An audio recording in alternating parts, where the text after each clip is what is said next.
Power politics में आगे बढ़ते हैं। बात चढ़ावा चोरी की।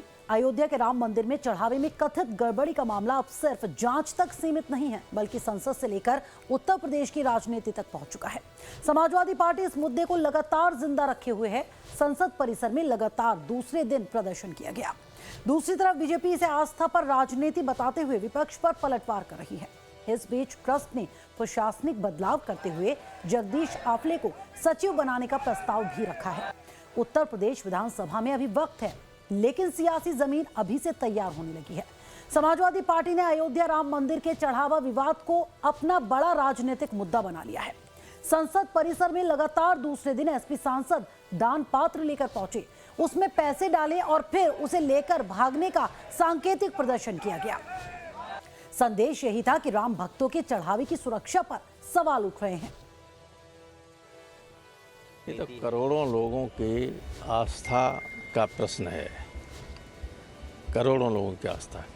समाजवादी पार्टी का ये कहना है कि जिनके नाम को लेकर आप सत्ता में आए, आधार बनाया चुनाव लड़ने का भगवान श्री राम का, आप उन्हीं की जो था चंदा और चढ़ावा सब चोरी करवा लिए। तो ये गंभीर मामला है, ये कोई ख़त्म होने वाला थोड़ी, ये तो चलते ही रहेगा। कि अयोध्या में गोली चली तो मुलायम सिंह ने चलवाई, अयोध्या में गोली चली तो मुलायम सिंह ने चलवाई, और यहाँ चली तो प्रशासनिक चली।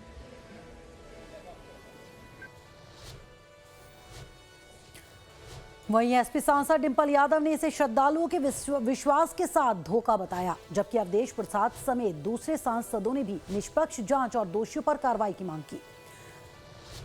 प्रदर्शन में एनसीपी की सांसद सुप्रिया सुले समेत कई विपक्षी सांसद शामिल हुए, जिससे विपक्ष ने इसे साझा मुद्दा बनाने की कोशिश की। विपक्ष का आरोप है कि करोड़ों श्रद्धालुओं के दान से जुड़े मामले में पूरी पारदर्शिता होनी चाहिए। वहीं बीजेपी का कहना है कि जांच पहले से ही चल रही है, एफआईआर दर्ज है, गिरफ्तारियां हो चुकी हैं। ऐसे में संसद परिसर में इस तरह का प्रदर्शन सिर्फ राजनीतिक लाभ लेने की कोशिश है। राम राज्य स्थापित करने की कोशिश करी है आपने, राम के साथ, भगवान राम के साथ भी धोखा किया, उनका चंदा चोरी करवाकर। तो ये दर्शाता है कि भारतीय जनता पार्टी की जो मानसिकता है वो किस तरह की है।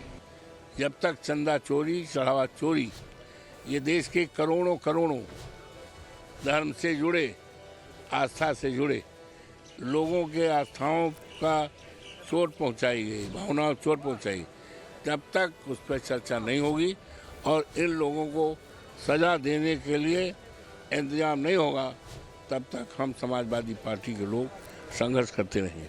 अब बताइए, एसआईटी राम धन की चोरी हो गई, बताइए प्रभु राम के ऊपर जो चढ़ावा आया वो चोरी हो गई। श्रद्धा के साथ जिन लोगों ने चढ़ावा दिया, ये महापाप है।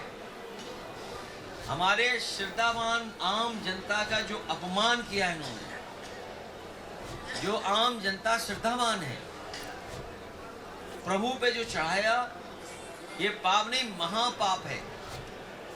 ये महा अपराध किया भारतीय जनता पार्टी ने, और उसकी सजा प्रभु राम तो देंगे ही देंगे, लेकिन प्रभु राम की गरीब जनता भी इस बार इनका जवाब देगी। ये वो लोग थे जो मजाक उड़ाते थे कि राजा दशरथ के इतने महल थे और यहाँ पर हुए थे कि वहाँ पर हुए थे, और ये वो लोग थे जिन्होंने राम भक्त कार्यसेवकों के खून से सरयू लाल कर दी थी। अर्थात जो लोग अयोध्या को, जिन्होंने अपमानित किया, जिन्होंने अयोध्या को लांछित किया, जिन्होंने अयोध्या को कलंकित किया और जिन्होंने सरयू को रक्त रंजित किया, यदि वो ये कहते हैं कि आज वो चिंतित हैं, तो पूरा देश समझ सकता है कि वो चिंतित नहीं हैं, वो तो आनंदित हैं। तो संदेश साफ है, सड़क से संसद तक, चाहे सदन के अंदर हो या बाहर, चढ़ावे को मुद्दा बनाया जा रहा है। इसको ऐसे समझिए, लगातार दूसरे दिन भी समाजवादी पार्टी के सांसदों ने संसद परिसर में प्रदर्शन किया, दान पात्र लेकर सांकेतिक विरोध किया, जिसमें सुप्रिया सुले समेत विपक्षी सांसद भी शामिल हुए और चढ़ावा मामले को लेकर सरकार को घेरते नजर आए। तो दूसरी तरफ बीजेपी ने भी पलटवार किया और इसे राजनीतिक ड्रामा बताया। वहीं दूसरी तरफ अयोध्या के राम मंदिर ट्रस्ट में बड़े प्रशासनिक बदलाव की तैयारी शुरू हो गई है। चढ़ावा गबन मामले के बाद ट्रस्ट ने प्रशासनिक पुनर्गठन का फैसला किया है। अब राम मंदिर के दैनिक प्रशासन की जिम्मेदारी जगदीश आफले को सौंपने का प्रस्ताव रखा गया है। कौन है जगदीश आफले, चलिए आपको ये भी समझा देते हैं। श्री राम जन्मभूमि तीर्थ क्षेत्र ट्रस्ट ने राम मंदिर प्रशासन में बड़ा बदलाव करते हुए वर्तमान प्रोजेक्ट मैनेजर जगदीश आफले का नाम सचिव पद के लिए प्रस्तावित किया है। फिलहाल वो राम मंदिर निर्माण परियोजना की निगरानी कर रहे हैं और प्रशासनिक जिम्मेदारियों की रिपोर्ट अंतरिम महासचिव कृष्ण मोहन को देंगे। अंतरिम महासचिव कृष्ण मोहन ने पुष्टि की है कि जगदीश आफले के नाम पर अंतिम मुहर 2 सितंबर को कार्यकारी समिति की बैठक में लगेगी। वहीं ट्रस्ट के प्रस्तावित सीईओ के चयन को फिलहाल 1 महीने के लिए टाल दिया गया है। 5200 आवेदनों में से अंतिम उम्मीदवारों के परीक्षण के बाद फैसला लिया जाएगा। वहीं अगर जगदीश आफले के अनुभव के बारे में बात करें तो जगदीश आफले लंबे वक्त तक राष्ट्रीय स्वयंसेवक संघ से जुड़े रहे हैं। उन्हें आईआईटी बॉम्बे से इलेक्ट्रिकल इंजीनियरिंग में एमटेक उन्होंने किया है और भारत के साथ साथ विदेशों की कई कंपनियों में काम करने का भी वो अनुभव रखते हैं। सेवानिवृत्ति के बाद वो राम मंदिर निर्माण परियोजना से प्रोजेक्ट मैनेजर के रूप में जुड़े और फिलहाल निर्माण कार्य की निगरानी कर रहे हैं। ये पूरा बदलाव उस समय किया जा रहा है जब राम मंदिर चढ़ावा गबन मामले में एसआईटी की जांच जारी है। मामले में एफआईआर दर्ज हो चुकी है और 8 आरोपियों की गिरफ्तारी भी हो चुकी है।